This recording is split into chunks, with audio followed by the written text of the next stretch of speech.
Bueno, muchachos, esta es la primera de una serie de videos que voy a realizar sobre la solución de los talleres que estaremos trabajando a lo largo del semestre del curso de modelación matemática. El primer taller es entonces sobre el tema de funciones en varias variables. Listo, es un tema que para cuando ustedes estén viendo este video ya habremos trabajado, ya habremos pasado esa semana. Entonces hoy, en este video, lo que voy a hacer es básicamente resolver algunos ejercicios del taller como ejemplo para que ustedes puedan tener de referencia cada vez que necesiten repasar este tema. ¿Listo? Entonces vamos a comenzar. Aquí está el taller que, como ustedes saben, ya estuvimos trabajando. Comenzaba con el ejemplo del índice de masa corporal o índice de QLTET, ¿cierto? Que a muchos de ustedes se deben acordar, hemos visto estas gráficas en clase, de pronto otras en GeoGebra. En su momento también haré videos, o en este, todavía no estoy muy seguro, de algunas cosas que sea necesario hacer con GeoGebra. ¿Listo? Por ahora trataremos de hacer algunas cosas, algunos cálculos a mano de los ejercicios que nos proponen. ¿Listo? Entonces vamos aquí a la sección de ejercicios. Voy a hacer un zoom de esta sección un poco. Aquí. Entonces empecemos con el primer ejercicio. Vamos a enfocarnos en esta primera parte en aprender, en entender básicamente cómo formular una función de varias variables que describa el problema que nos están planteando. ¿Listo? Primer ejemplo va a ser muy sencillo. Entonces, dice, la cafetería de la Universidad Sergio Arboleda vende tinto a 1200, café a 1800, café gourmet a 2200 y capuchino a 2000. Escribir, entonces aquí es donde viene la parte importante, voy a resaltarla, ¿listo? Entonces, lo esencial en este problema es escribir la función de ingreso. ¿Listo? ¿Ingreso de qué? Pues los ingresos que obtiene la cafetería por la venta de estos productos. ¿Listo? ¿Cuánto vende cada producto? No sabemos, ¿sí? Eso puede variar. Entonces la idea es que eso va a representar varias variables. ¿Listo? Entonces, la primera variable que tendremos será obviamente el primer artículo. ¿Y cuál es ese primer artículo? Pues el tinto. ¿Listo? ¿Cuántas unidades de tinto la cafetería va a vender? No sabemos. Entonces a eso le vamos a asignar una primera variable que vamos a llamar x sub 1. ¿Listo? Entonces digamos que eso sería unidades de tinto. ¿Vale? Esperen, aquí me quedé sin tablero. Ok, perfecto. Bueno, ahí dejo la abreviación y continúo acá. Unidades de tinto. ¿Listo? El siguiente artículo obviamente es el café gourmet. Perdón, el café corriente. Entonces a esa nueva variable, a la cantidad o al número de unidades de café corriente que va a vender, le voy a asignar la variable que llamo x sub 2. ¿Listo? Café corriente. Y por último, no, todavía nos faltan algunos. Ahora sí, café gourmet. Entonces a ese lo voy a llamar x3. Será el número de unidades que vende la cafetería. ¿Unidades de qué? En este caso, café gourmet. Listo. Y ahora sí, por último, nos queda el último producto que ellos ofrecen ahí, que es el cappuccino. Entonces lo vamos a llamar x4. ¿Listo? Y esta variable va a representar el número de unidades de cappuccino. Creo que cappuccino es con doble P. Bueno, voy a escribirlo con doble P. Me disculparán la mala ortografía en caso de que me esté equivocando. En fin, tenemos cuatro variables entonces, ¿no? Y a cada una de esas variables, por cada unidad que de esa variable se vende, entonces hay un precio asociado, ¿no? Tenemos que ver entonces, para el tinto corresponde un precio de 1200. Entonces, 1200 pesos por unidad, ¿cierto? Para el café corriente corresponde un precio de 1800. Entonces acá 1800 pesos por unidad. Café corriente era eso. Café gourmet van a ser 2200. Entonces, cada unidad de café gourmet tiene un precio de 2200. Y por último el capuchino, aquí lo alcanzamos a ver, capuchino 2000 pesos. Entonces ahí está, 2000 pesos por unidad. Ya con esta información podemos escribir nuestra función. ¿Listo? La función ¿qué? Función ingreso. Entonces la voy a escribir acá. Vamos a plantear cuál será nuestra función ingreso. Entonces la voy a llamar, digamos, ingresos totales y sub t, y eso depende de 4 variables. ¿Cuáles? Las 4 que acabamos de plantear. x1, x2, x3 y x4. Entonces en este caso tenemos un problema que requiere una función de 4 variables, ¿ok? No es de 2 variables como es el caso que estamos acostumbrados en estas clases, ¿listo? Esto es para que entiendan que una función puede tener tantas variables como sean necesarias, y ese número de variables no tiene que ser necesariamente 2, 3, ni siquiera 4, a veces puede ser muchísimo más grande, ¿vale? Entonces es muy fácil aquí, solamente hay que aplicar el sentido común, ¿cierto? Entonces digamos que el ingreso total será la suma del ingreso por la cantidad de tinto más el ingreso, entonces lo voy a ir escribiendo acá. Ingreso por la cantidad de tinto que se vende más el ingreso por la cantidad de café corriente, digamos, más el ingreso por la cantidad de café gourmet, más ingreso por la cantidad de cappuccino que se vende. ¿Listo? Entonces, ¿esto a qué nos lleva? A que tenemos que definir nuestra función ahora de la siguiente manera. El ingreso total en términos de esas 4 variables va a ser: el ingreso de tinto es, ¿cuánto vale cada tinto? Pues cada tinto vale 1200. Entonces, ¿cuánto gané en total por el número de tintos que vendí? Si lo que vendí fueron x1 tintos, entonces el total será 1200 por x1, ¿cierto? Es puro sentido común. Y la misma lógica aplica para definir los otros términos. Ingreso por café corriente, entonces, ¿cuánto cuesta cada café corriente? 1800. Entonces voy a tener 1800 por x2 ¿más quién? Ahora viene el café gourmet. El café gourmet vale 2200. Entonces 2200 por x3 más, ¿y capuchino cuánto? 2000. 2000 x4. ¿Listo? Entonces de esa manera hemos ya encontrado la función que nos estaban pidiendo en nuestro problema. ¿Listo? Esta función de acá es lo que necesitábamos. ¿Vale? Eso es el primer ejercicio. ¿Listo? Ahora vamos con el siguiente ejercicio. ¿Cuál será? El de la caja rectangular sin tapa.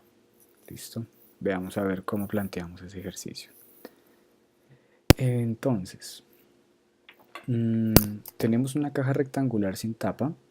¿Listo? Entonces, ¿eso qué quiere decir? Piensen que cuando hay una caja con tapa, entonces tendríamos los 4 lados y la base y la tapa serían 6 lados. Entonces tendríamos que pensar en 6 caras. Pero si está sin tapa, solamente hay que pensar en 5 caras. ¿Listo? En este problema.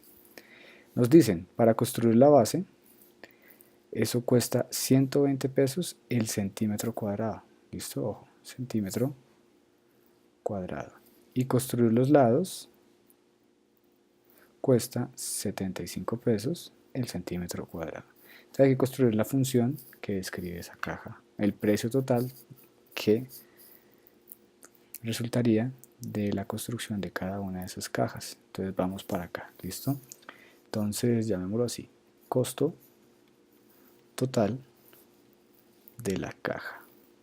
¿Listo? Lo primero es entonces, yo siempre les aconsejo que hagan un buen dibujo, o pues si no son expertos dibujantes, al menos que sea un dibujo lo suficientemente claro para que ustedes entiendan las variables del problema. Tenemos una caja, solamente hay 5 lados, 5 caras, perdón. Entonces, la caja siempre va a ser un problema que necesita 3 dimensiones. Entonces vamos a, bueno, esta no, aquí estaba aquí diciendo bobadas. Vamos a decir que los lados de la base serán X, es decir, esto de aquí hasta aquí va a medir X. El otro lado, Y, ¿listo? Y la altura la vamos a llamar Z, ¿ok? Entonces, el costo total, voy a llamar C sub T, el costo total de esa caja es lo que nos cuesta cada cara, ¿cierto? Más lo que nos cuesta la base. Entonces voy a decir costo de la base más, digamos, el costo de las caras laterales, ¿vale? Entonces aquí estamos solamente contemplando la base y aquí las caras laterales, que ¿cuántas caras son? 4 caras, ¿no?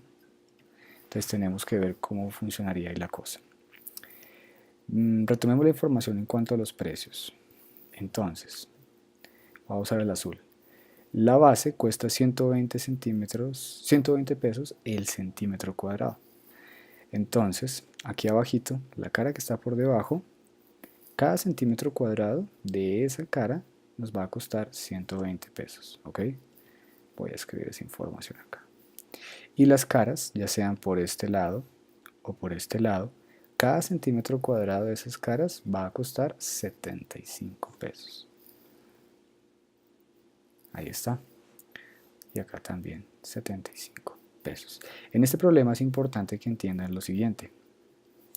Esta cara que está aquí, que estoy rayando de rojo, ella es en general diferente de la otra cara que está aquí, que estoy pintando de verde, ¿cierto? ¿Por qué? Porque esta cara que está aquí de verde, ¿cuál es el área de esa cara? El área de esta cara es base por altura, que sería Y por Z. ¿Listo? Mientras que del otro lado, el área de esta cara aquí va a ser, de nuevo, base por altura, pero en este caso la base es X por Z. En general, debemos tener en cuenta que X puede llegar a ser diferente de Y, lo que quiere decir que el área que está aquí en rojo va a ser diferente del área que está aquí en verde. Entonces hay que tener mucho cuidado con eso. Y ese es el secreto, o digamos que la idea que hay que entender para poder plantear bien nuestra función de costo total de la caja. Entonces, el costo de la base, ¿cuál va a ser? Si me están diciendo que cada centímetro cuadrado, ¿listo? Acá, cada centímetro cuadrado de la base cuesta 120 pesos, quiere decir que el costo total de la base, entonces vamos aquí abajo, el costo total va a ser el área de la base multiplicado por lo que vale cada centímetro cuadrado, ¿cierto? Es decir, por 120 pesos. No escribo las unidades, ya sabemos que eso es un precio. Más, aquí tenemos que entender que este costo de las caras laterales debemos separarlo en dos tipos de caras. Las caras que están en rojo, que son estas, porque ellas tienen un área, y las caras que están en verde, que tienen otra área en general diferente. Entonces, la pregunta es, ¿cuántas caras hay con esta área que está aquí escrita en rojo? Pues hay dos, ¿no? Esta que está de este lado y la otra que está opuesta, de ese ladito, ¿no? La que está por allá atrás que no alcanzamos a ver muy bien. Esa cara, voy a intentar dibujarla, vamos a ver si puedo hacer un efecto de profundidad en la caja. Esa está por allá atrás, ¿cierto? Esas dos caras tienen la misma área. Entonces, eso quiere decir que debo calcular el área de una de estas, que ya la tengo, ¿no? Entonces voy a decir, el área de esas caras es X por Z, por lo que cuesta cada centímetro cuadrado de esas caras, que sería 75. Pero como son dos caras, también debo multiplicar por 2. Y aplicando un razonamiento similar, podríamos coger esta cara en verde, que está aquí, y usar su lado opuesto, que está por acá. Entonces también nos dan otras dos caras, ¿no? Entonces sería más 2, en este caso ahora el área, ¿quién es? YZ, pero también ellas cuestan 75 el centímetro cuadrado. Aquí solamente me falta reemplazar que el área de la base es ¿quién? X por Y. Entonces nos damos cuenta de que la función del costo total de la caja debe ser una función de tres variables, X, Y y Z. ¿Y cómo quedaría? Quedaría 120 XY, ¿cierto? Aquí estoy trabajando este primer término, que era del área de la base, más 2 por XZ por 75, ¿cierto? Entonces, 2 por 75, eso nos da 150 XZ más, en este caso similar, 150, pero YZ, ¿ok? Y perfecto, eso era todo. Ya tenemos planteada la función que describe el costo total de nuestra caja en función de las dimensiones que esa caja tenga. ¿Listo? Entonces de esta manera hemos encontrado la solución a los dos primeros problemas de nuestro taller de funciones en varias variables. Perfecto. En el siguiente video tendremos que resolver algunos ejercicios con GeoGebra. ¿Listo? Entonces, ¿cuáles ejercicios sería interesante resolver en GeoGebra? Por ejemplo, el ejercicio 4, que dice temperatura en grados Celsius, nos dan una función x y nos dicen, nos piden dibujar algunas curvas isotermas. ¿Listo? Que si ustedes recuerdan en clase, habíamos dicho que las isotermas son curvas donde la temperatura se mantiene constante. ¿Listo? Y por otro lado, aquí hay varios ejercicios, voy a escoger otro que podamos hacer en GeoGebra. De pronto, uno que sería interesante resolver en GeoGebra sería este de aquí, el de pediatras e investigadores médicos. Usan a veces la siguiente fórmula, nos dan una función, también de dos variables, nos dicen encontrar la curva de nivel que pasa por tal punto, etcétera, etcétera. ¿Listo? Bueno, el punto 5 también sería interesante resolverlo. Entonces veremos en el siguiente video solución de esos tres ejercicios. ¿Listo? Entonces vamos al siguiente video.